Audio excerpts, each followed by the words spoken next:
फिर सावन रुत की पवन चली, तुम याद आए। फिर पत्तों की पासेब बजी, तुम याद आए। फिर गूंजे बोली खास के हरे समंदर में, रुत आई पीले फूलों की, तुम याद आए। फिर कागा बोला घर के सूने आंगन में,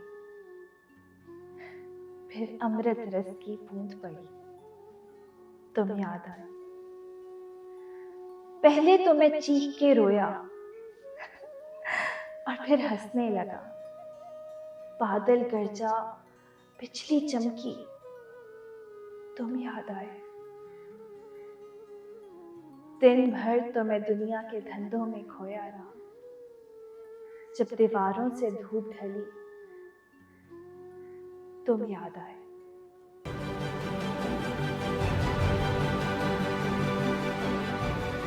अक्स, सच्चाइयों और हकायक का अक्स।